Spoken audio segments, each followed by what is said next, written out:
Hello, I'm Patrick Farnsworth. Welcome to Access and Privacy Online Commentary. FIPA was recently at the 27th Annual Victoria International Privacy and Security Summit. It was a great event with hundreds of cybersecurity and privacy professionals from around the globe, diving into a full range of topics. We were in the room for BC Information Commissioner Michael Harvey's keynote address, and are incredibly supportive of his calls for law reform. We were also grateful and privileged to have him sit down with FIPA President Mike Larsen and Executive Director Jason Woywada after his keynote to discuss everything from the state of civil discourse to the insights gained during his first months as commissioner in BC. So at the top, we'll pick things up with Mike Larsen. I think this is not any of our first times being here at the VIPS conference, but I think this is your first time being here in your role as commissioner, that is, commissioner for British Columbia. And so I think this is a good opportunity for us to ask, how has your short time that you've been in this role as BC's Information and Privacy Commissioner, how has this been? Well, they've been great. As you mentioned, this was the first VIPS was the first major conference I went to when I was appointed as Commissioner of Newfoundland and Labrador. That was back in 2019, but this is the first time that I've been back as Commissioner in this role. And I've really enjoyed it, my time here in British Columbia. It is it's a great environment to be working in. It's a great office. We have great people working for us. It's a great team. And it's a really important mandate, and it's a really energizing and motivating mandate. One of the things, so as I mentioned, and as I guess your regular listeners will know, I was before I was appointed here as commissioner, I was commissioner in Newfoundland and Labrador. And one of the things I've really enjoyed about my time here in British Columbia, and I think is really important, is the respect for the role of independent officers here in British Columbia. So there are 9 of us, people like myself, but also the chief electoral officer, the auditor general, the ombudsperson, and so on. And it's not that, of course, there are independent officers of the legislature in every province and territory of this country, but I find that there's a greater understanding of the role that they play in the modern system of government here in British Columbia, and that's important for I think particularly now because of the particular circumstance that we're in, and the reason that I want to get at here is trust. I increasingly, I think, maybe every day am increasingly concerned about the changing environment that we're living in, and I know that the primary threats that we are concerned about on a day-to-day basis these days are economic threats, but I've been very concerned for some time now, and continue to be concerned about the threats to our democracy. There's a changing world order.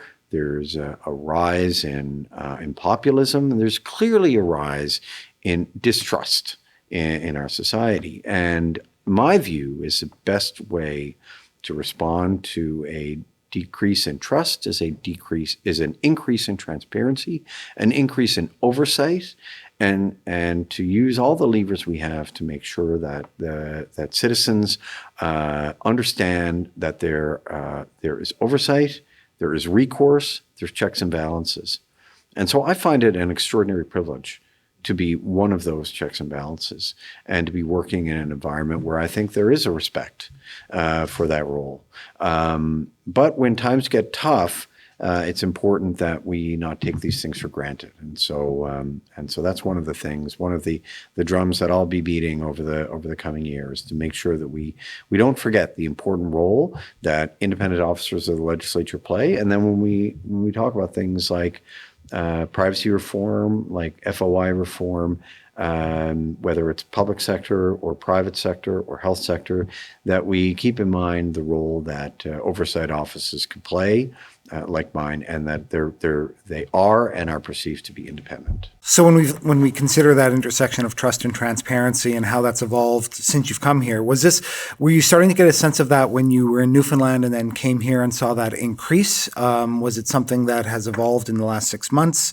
How has that shifted in the last 6 months for you? Well, this is something that I think there's a trend that really, and this is a trend that I think is going back decades in centralization of power in executive branches.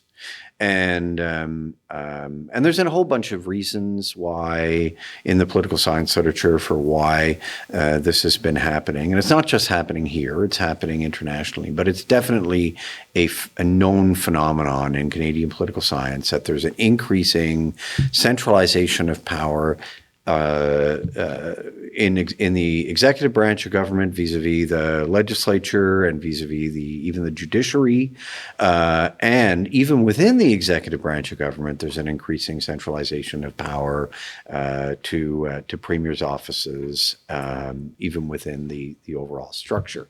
So this is something I'm not specifically observing that about British Columbia, but I have definitely been observing it. It's definitely a factor that's been in play in Newfoundland and Labrador. It's a factor that we can see in play in other Canadian provinces and at the federal level. And what I'm concerned about in some of the developments that I see there is that there may be some erosion of the authority of independent officers. We've seen recently, it's not really my mandate to talk about other jurisdictions, but I think I need to be aware of what's happening elsewhere in the country because of what it might mean for us. But recent legislative reforms introduced in Alberta with respect to freedom of information leave me concerned about the approach that's being taken there. There were approaches, a bill introduced in Nova Scotia. Now, since then, the government has backed away from some of those elements, thankfully, with respect to both the Auditor General and the Information and Privacy Commissioner there, that lead me to believe that that whether or not it's really deliberate, but that there sometimes there is a desire. And I think there can be an intuitive kind of temptation to believe, well, okay, the world is getting more and more complicated, so we need to have the ability to respond faster. So we need to remove barriers to us moving faster. So we need to just centralize power so that we can be more nimble and agile. Like there's an intuitive logic to that, okay? I think, though, that once you pick that apart, I think it's fundamentally an irrational response. Because I think a rational response is to recognize that in a complex world, you can't control the complexity entirely within one office. Like you just don't have the capacity to do it. A more rational response to the increasing complexity of problems is actually to disperse power. But to disperse power, you need to have a little bit of trust in the system, and so I think that's where we get into this trouble. The other problem with the centralization of power is that this contributes, I think, to feelings of distrust. When people feel, and we have, it's been measured, right? The literature has measured that there has been an ongoing decline in trust, and this is trust at multiple different levels. Trust there's declining levels of interpersonal trust. And then that translates into declining levels of trust in elites and declining level of trust in institutions. And so I think this is really important. Like if you talk to our organization or any client-facing organization in any province in this country, then they're gonna tell you that one of the biggest problems they're facing now is increasing hostility and distrust among the clients that they're dealing with. I mean, we deal with it in our office all the time. It's a major preoccupation for our office. It's sometimes like to the point where we've had to put in supports in our office to make sure that our employees are safe because of the level of hostility that they're feeling. And it's not even so much that the people that they're dealing with, which I still think are a small fraction of people, but there's an indication here, right? But it's not so much that they distrust us, it's that there's a kind of a malaise of trust that is emerging. And I think this malaise of trust is related to this atomization that people are feeling, this disconnection, the sense that among segments of our population that the economy and society in general is not really working for them, right? It's not working in their interest. It's working in someone's interest, but not for them. And people are increasingly feeling alienated. So this is all abstract and philosophical, but it's not, because it is the concrete reality of the staff that work for my office. It gums up our freedom of information system. It gums up our privacy system, but it also more broadly affects the way that people feel about how their information is treated in society. So it's a general privacy problem. So you get these twin phenomena that are developing, where on the one hand you hear people are like, oh, privacy's dead, so who really cares? But then people then get this emotional feeling of betrayal when their privacy is breached. Well, wait, didn't you just tell me that privacy is dead? Who cares? Like, people are, I think there's something going on. Now, this is like I said, this is a broad social phenomenon, but we are people that can do something about it. And that's what I think that my office can do, is try to contribute to make it a little bit better here in BC. And maybe that means making it a little bit better in Canada, and maybe that can have effects beyond. As always, a starting point is actually articulating the problem, which I think you do really well. In pointing that this is a nexus that has a whole bunch of symptoms, and that needs to be resolved if we want to move forward with participatory democracy, which is obviously a really important topic. Yeah, and making sure that we keep civil discussion, because we can agree to disagree, but at the end of the day, we're all part of the same community, and we all want to see our communities get better over time. And I think that's sometimes lost, and because we aren't sitting together over foul suppers in the fall anymore, or those types of things. So I think there's some really important dynamics there.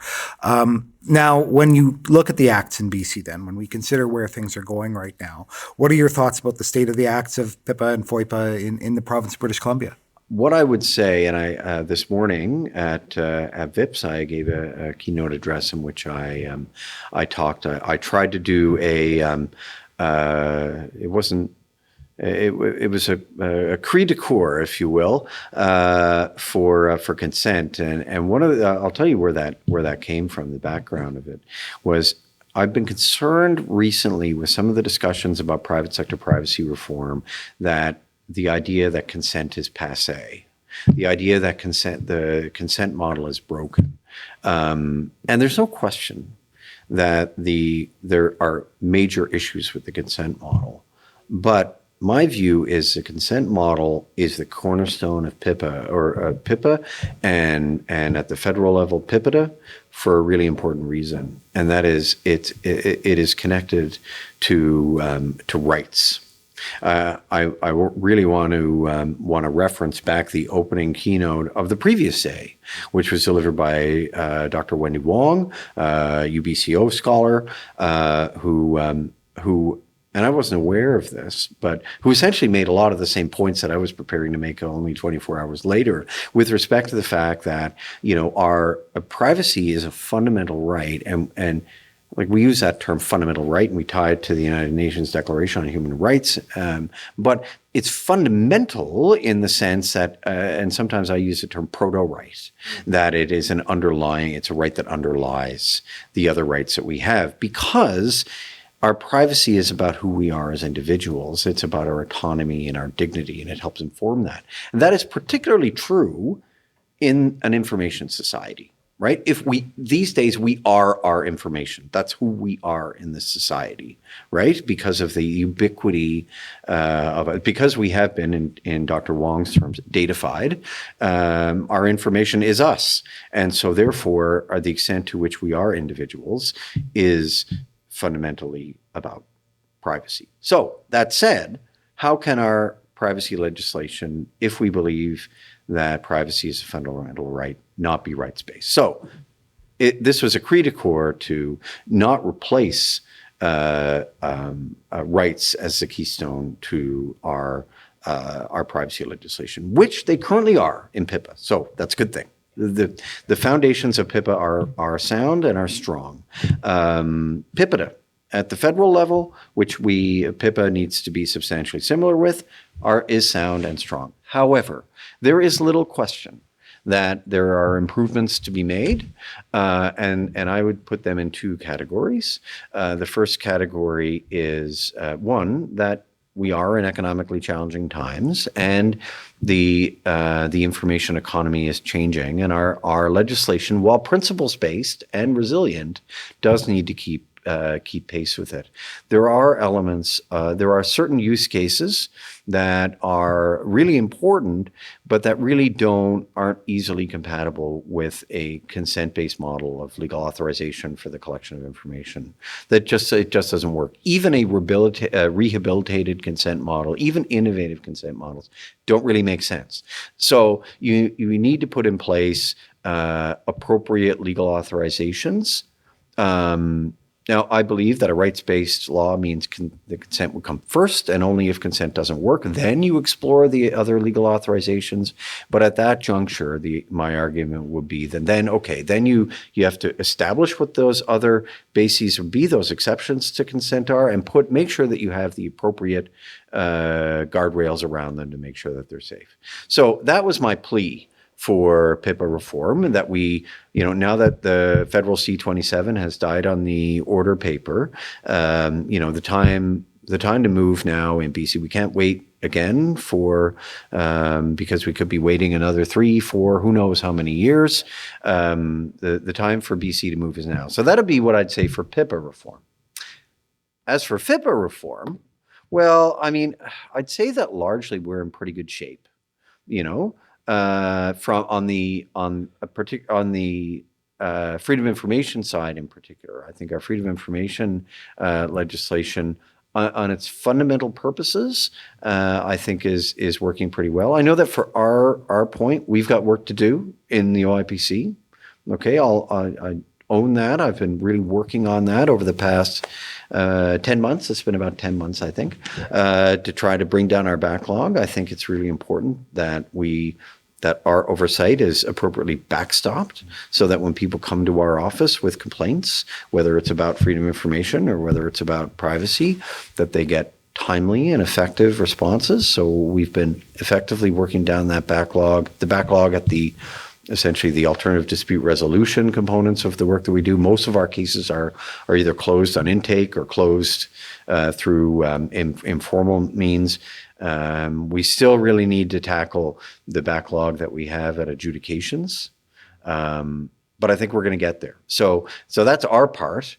But I really, my main concern is to make sure that the pendulum doesn't swing the other way on our freedom of information because of the operational issues that a lot of public bodies are facing with it, largely related to vexatious and frivolous complaints that they're dealing with. So that'd be my posture on FIPA is a bit more defense-oriented, and to make sure that we don't lose the great thing that we have. Yeah. And this is, I think, the important part that civil society plays in conjunction with the Commissioner's Office, in the sense that we would entirely support everything you've just said and add on to that. Yeah. Because I think there are other things that we would like to see included in PIPA and ensuring that, if there are exclusions, it's not all pushed into regulation. I think that's an important distinction when we consider that. Yeah. And that I commented on that yesterday, Jason, in one of the panels, that the increasing propensity of governments to pass framework legislation and leave everything to regs, which is a fundamentally less transparent and deliberative process.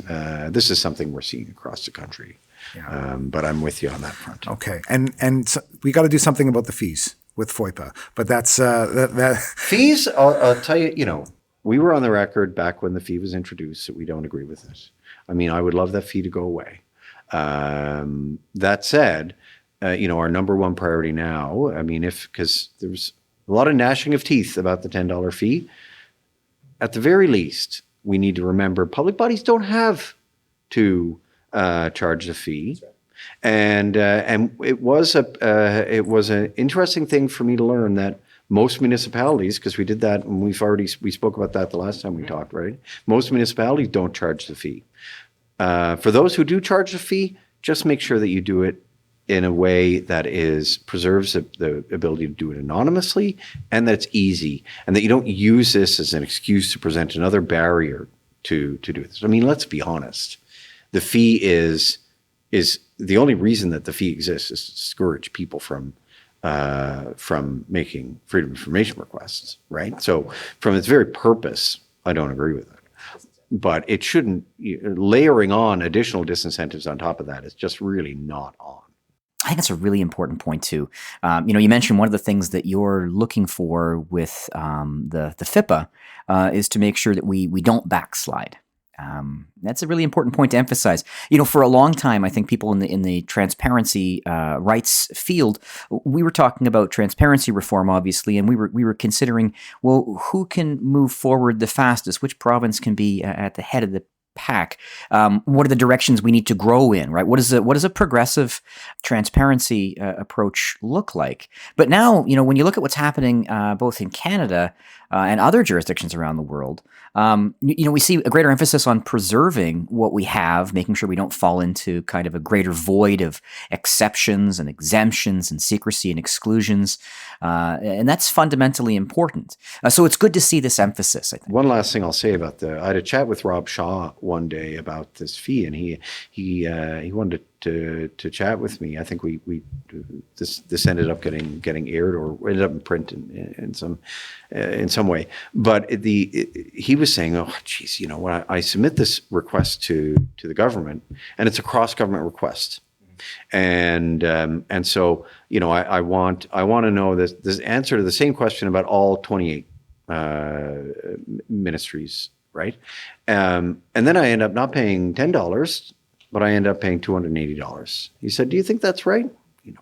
I mean, from a legal perspective, that's right. Like, that's what the law says you could do. Like, each individual ministry is a public body of its own right. But is it right? I've always been of the position that the individual structure of government is a bureaucratic thing that really citizens shouldn't have to worry about, right? They have a government. Right. And yeah, I mean, we can kind of get into legal authorities and executive council notices and the authorities of ministers and so on. But my view is, as a citizen, ministries change so often. Should a citizen even need to worry about keeping track of what department? If they have a question of their government, they should just have a question of their government. So I really think there's an opportunity here at the beginning of a new term for the government to say, you know what, as a signal to improve trust and transparency, we're going to take a look at those cross-government questions. And when we see a question that comes in that's cross-government, we're going to and we're going to charge you just one fee, not 28 fees, right? Because we don't need to. It's not like $280 is going to solve our $10 billion budget deficit, right? So it's not a revenue issue. And also the BC provincial government does have a centralized office. So this is a feasible thing for it to do. So I think that'd be a great signal for this government to send out for trust and transparency. So, I know that they heard me when I made that call. Now, hopefully they heard me when I made that call. Fingers crossed. We did. We heard the call. Absolutely. But you made that call here at VIPS at the conference, and this is a good idea for us to talk a little bit about what we've been hearing here, maybe over the last couple of days. Major theme for this year's conference has been focused on artificial intelligence. How are we approaching it from a privacy perspective, from a security perspective? But I'll ask you, as commissioner, what are your major takeaways from the conference? What are some of the themes that have really resonated with you this year? Well, what I would say is there's definitely an increase in interest in privacy, and there's a thirst, I think, in this community to talk about privacy. I think this conference has over many years been, part of it is kind of the economics of holding this conference. There's a big security focus, but even the security folks, I think, are interested in the privacy stuff. Now, obviously, there's a clear overlap between these worlds, but I think there's I'm getting real interest in the privacy things that I want to talk about from people that I think are kind of hardcore security people, right? So I think these worlds are paying more attention to each other than they have in the past. It's one theme. On the privacy side, I've just came from two panels, one on the privacy concerns of seniors, and Indigenous data sovereignty. And so I think if this is a theme that I think that has been building in privacy circles for some time, but I think it's going to be really important for us in British Columbia, is to understand that privacy in a society is something that needs to be understood in all of its nuances, and that the abilities of individuals to defend their privacy rights, and I don't want to just put it as defend their privacy rights, but also to advance their privacy interests, right? So both a defensive and an offensive posture for people are not equal or equitable across society. And so a truly complex understanding of privacy in a modern society is one that considers the position that seniors are in.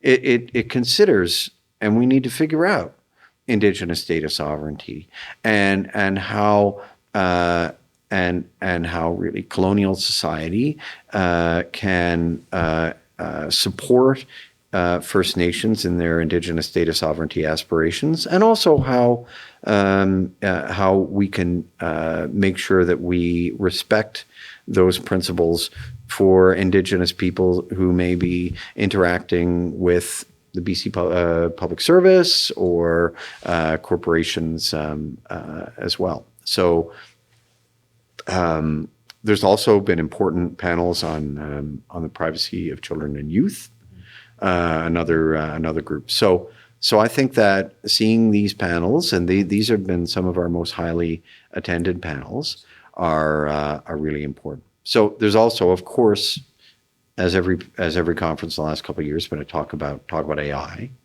and I think we've got to figure that out. A lot of, and when I say figure that out, I think what I mean is that AI is becoming the mainstream, right? It is now so ubiquitous.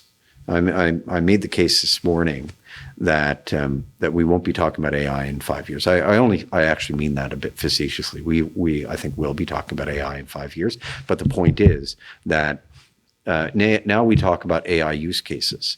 The machine learning, or what I call probabilistic computer, the way that computer programming works is just in general is fundamentally changing.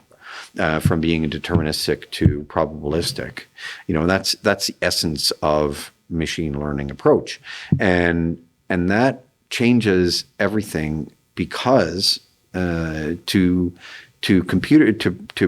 have computer programming work in that way, to play the odds, that's a statistical. What I mean is statistical calculations, and you need to have data to perform the statistical calculations. You need to have lots and lots of it. And so that is figuring out the mainstreaming of AI, how AI, when I first started talking about this a few years ago, I said, well, we're talking about AI, and at the time there was talk about using AI for utilities management and big use cases. And I said, well, what about the AI that's going to be embedded in my wireless earbuds, right? There's going to be AI in my smart fridge, right? There's going to be AI everywhere. And so figuring out how to deal with the mainstreaming of that, because there are huge privacy implications because of the data voraciousness of all that. That's, I think, another theme. So I think that's what I'd say are the main takeaways. Yeah, and I think, one of the ways that I've been addressing that as I prepared for the conference, and part of the panel that I was with as well, which was on the children's privacy rights, was that dynamic of that information existing long after us, and that in a modern context, it is an emission that is going to be there and affecting our environment and climate for a long time. And there is an important comparison there, I think, in some regards on a West Coast perspective that we have to keep in mind. Now that said, We also know there's been a lot done in terms of access to information and a few things there. We saw this recent article in terms of transparency by default, and we're really fascinated to see that language that's been adopted in privacy starting to come over into access. Yeah. So what does that mean when you're using that? What did you work on with the other federal commissioners on with that, and what does that say? Yeah, I was really excited.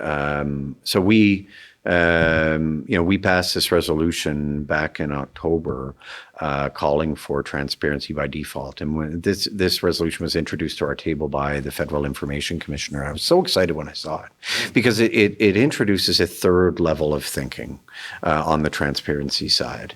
And if you think that on the transparency, the first level is freedom of information, and the second level is proactive disclosure. So the idea, okay, we tell public bodies, figure out what data you have that you can put out there and just put it out there without anyone having to ask for it. It's proactive disclosure.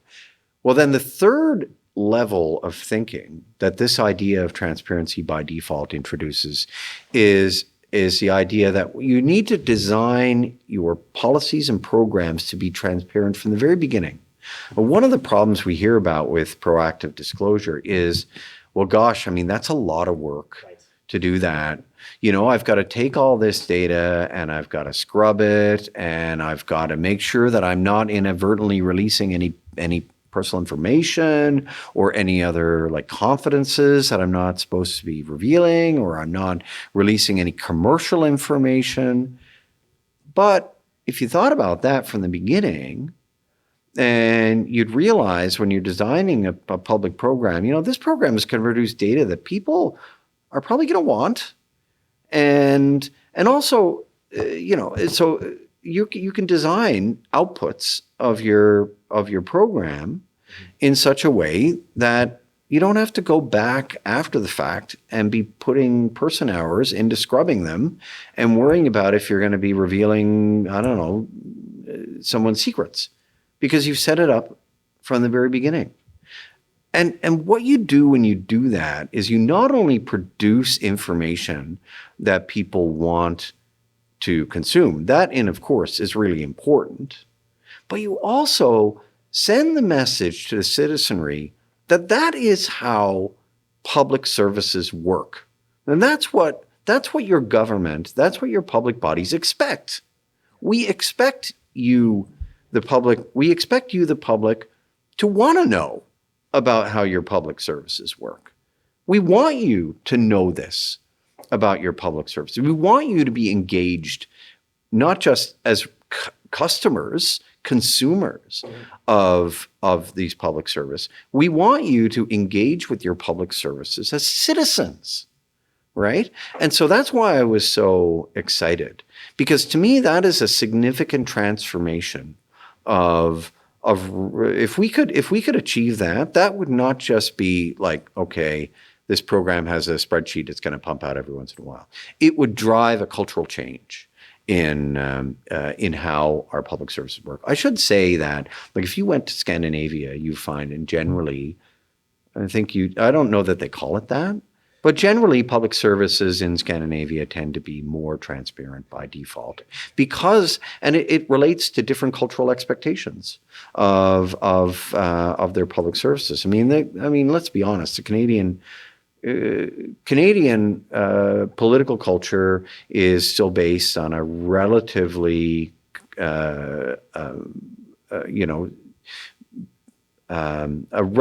secretive-oriented Westminster-based system. I remember the first day that I became a public service, I the oaths of secrecy that I swore. But that is part of our culture, and that affects everything we do.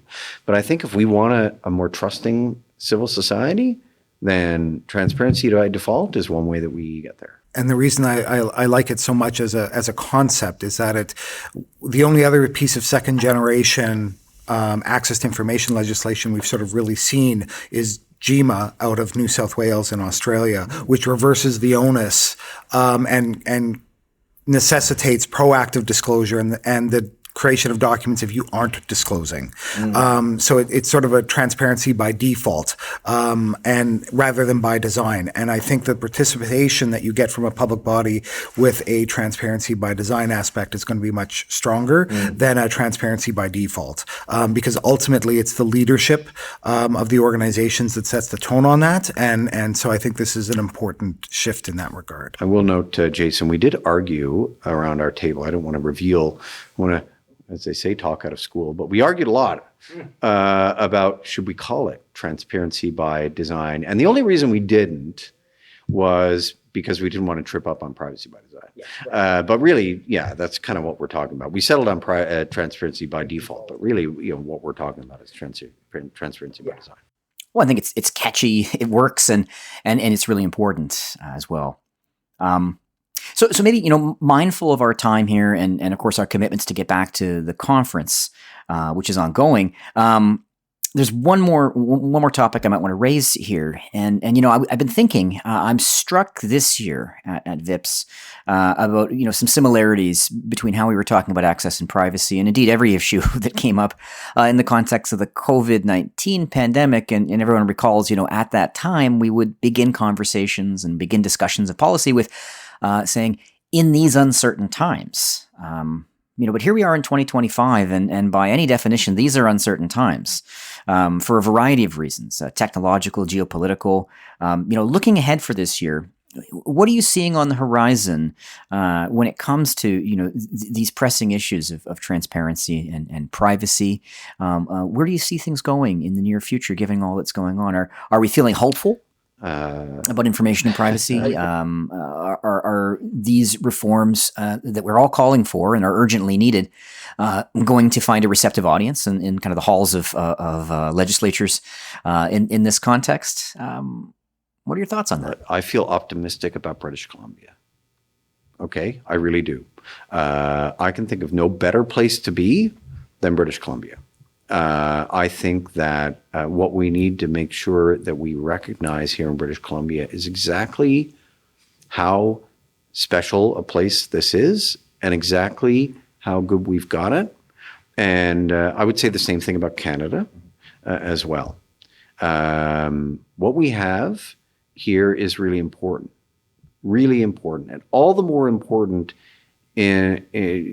because I wouldn't be so necessarily so optimistic about certain other places. When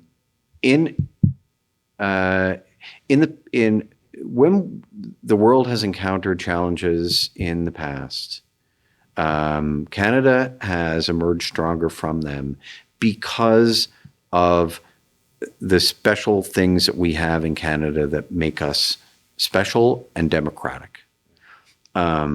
We need to make sure that we don't take what we have here for granted, that we don't assume that we're somehow immune from threats that are occurring elsewhere.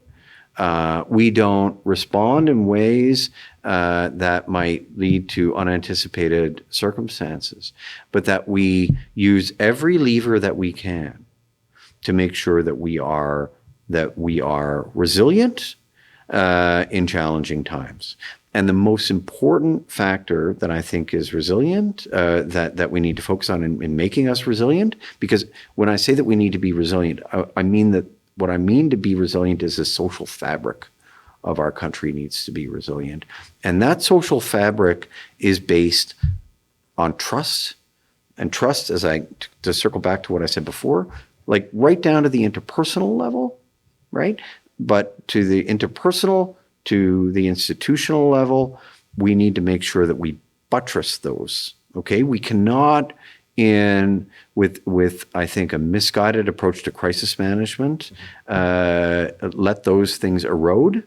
The temptation will be to try to focus on the economy, and I can hardly begrudge anyone for wanting to focus on the economy, but we cannot take our democracy for granted, and that will, if we can keep our democracy our touchstone, then we will be as well positioned as anywhere to make it through challenging times.